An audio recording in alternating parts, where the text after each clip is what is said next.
contractor or employee? This is a question we get asked quite often. Why is it important to address this question? Well, for numerous reasons. If the person you're working with is deemed to be an employee, then as the employer, you need to withhold pay-as-you-go withholding. You need to make sure that you're paying the right superannuation amount, and you may need to pay fringe benefits tax on any benefits provided to the employee.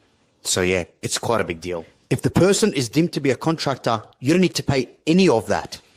That's a whole lot of admin work pushed right aside. It's worth noting that these particular types of persons are always employees, and these include apprentices, trainees, laborers, and trades assistants. It's worth noting that even if a person you're working with is deemed to be a contractor, you may still need to pay superannuation on their behalf if the work is principally for labor. This is opposed to the work being for a result that they must achieve. So let's look at some of the factors which determine whether the person working with is a genuine contractor or if they're an employee. Here are some factors that the ATO considers in determining whether someone is an employee or if they're a contractor. First and foremost is the control test. If they're an employee, then you have the legal right to direct them and let them know what needs to be done. If they're an independent contractor, you have reasonable direction as to what needs to be done, but they can do whatever they want, whenever time they want,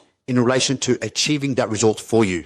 Another factor is integration. In relation to an employee, they are integrated into the business and they perform work as a representative of the business. Whereas if you're a contractor, the integration is in relation to them furthering their own business, but they still serve your business. The third consideration is the mode of remuneration. If they're a worker and an employee, then they get paid for the time, the price of the item that has been achieved, or commission.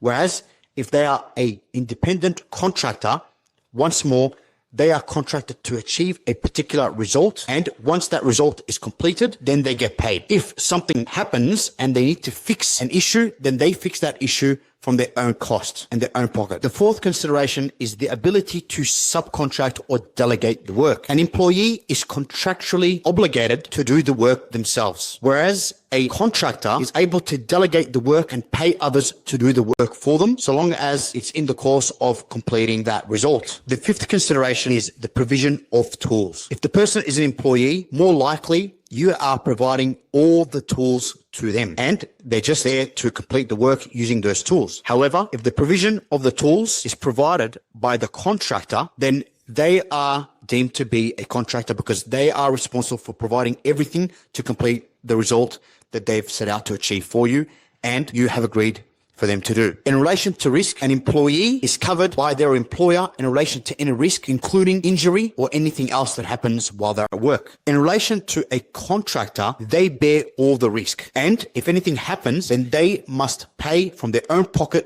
to rectify the issue. And finally, in relation to goodwill, an employee generates goodwill for the business that engages them, whereas a contractor generates goodwill for their own business. Here's something that's important and very much worth noting. Companies, trusts, and partnerships that you engage are always contractors, never employees. There are some things that are worth noting here, especially in relation to whether superannuation is still payable or not. These include whether the worker is principally engaged for services or if they're engaged for labor. Whether their work is principally of a domestic nature for more than 30 hours a week. If they're a supports person, that's also included. As you can see, this also includes artists who are either engaged for performance or people who are engaged to present. So superannuation is also required for these types of deemed employees. The major difference between a contractor and an employee is that an employee is engaged to serve in your business, whereas a contractor is engaged to provide you with a result. And providing you with that result, ultimately they are furthering their business rather than your business.